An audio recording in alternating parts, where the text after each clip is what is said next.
ഇന്നത്തെ ഈ ഒരു അലേർട്ട് ഇവിടെ കഴിഞ്ഞാൽ അടുത്ത 5 ദിവസത്തേക്ക് കാര്യമായ മഴ ഉണ്ടാവില്ല. നേരിയ തോതിലുള്ള അല്ലെങ്കിൽ മിതമായ മഴയൊക്കെ ഉണ്ടാവുള്ളൂ. അല്ലാതെ ഒരു അലേർട്ടിന്റെ ലെവലിലേക്ക് അല്ലെങ്കിൽ അതിശക്തമായ മഴ അങ്ങനെയുള്ള മഴ നമ്മളിനി പ്രതീക്ഷിക്കുന്നില്ല 5 ദിവസത്തേക്ക്. പക്ഷെ എന്നിരുന്നാലും നമ്മുടെ കാലവർഷം പിൻവാങ്ങിയിട്ടില്ലാത്തത് കൊണ്ട് മഴയുടെ ശക്തിയിലും അളവിലും ഒക്കെ കുറവുണ്ടാവും. പക്ഷെ എന്നാലും മഴ നേരിയ മഴ ഉണ്ടാക്കിക്കൊണ്ടേയിരിക്കും. അപ്പോൾ തീർത്തും മഴ മാറില്ല. പക്ഷെ ഇന്ന് വടക്കൻ ജില്ലകളിലൊരു ആ ന്യൂനമർദ്ദത്തിന്റെ ഒരു പ്രസൻസ് മഹാരാഷ്ട്ര റീജിയനിലുള്ളത് കൊണ്ട് അതിന്റെ ഒരു പ്രസൻസ് അനുഭവപ്പെടാൻ സാധ്യതയുണ്ട്.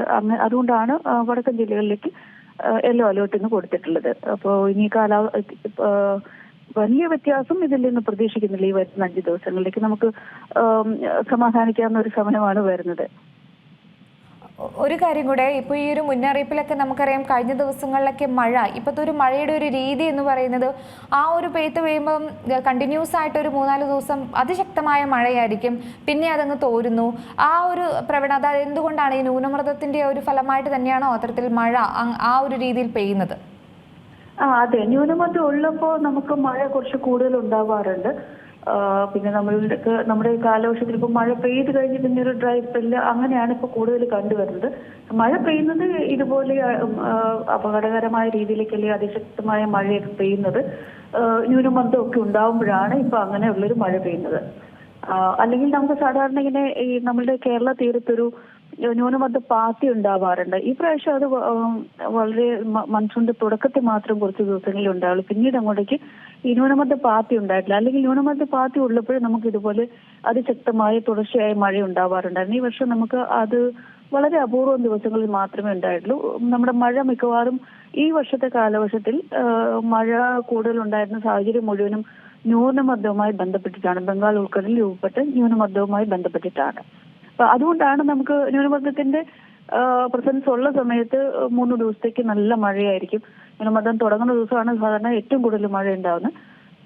നല്ല മഴയായിരിക്കും. പിന്നെ അതിന്റെ ഒരു പ്രഭാവം അങ്ങ് മാറിക്കഴിയുമ്പോൾ മഴ അങ്ങ് മാറി എല്ലാം സാധാരണ മട്ടിലേക്കാവുന്നു. അങ്ങനെ ഒരു ഈ പൾസ് ഫോമിലാണ് ഇപ്പോൾ ഉള്ള മഴ നമ്മൾ കാണുന്നത്. വെയിലും അനുഭവപ്പെടുന്നുണ്ട്. അത് എന്തുകൊണ്ടാണ്? കാരണം സാധാരണഗതിയിലുള്ള മഴ പെയ്തു കഴിയുമ്പോൾ വരുന്ന വെയിലിന് ചൂട് കൂടുതലാണ്. പലപ്പോഴും അത് താങ്ങാൻ പറ്റില്ല എന്നാണ് ഭൂരിഭാഗം ആളുകളും പറയുന്നത്.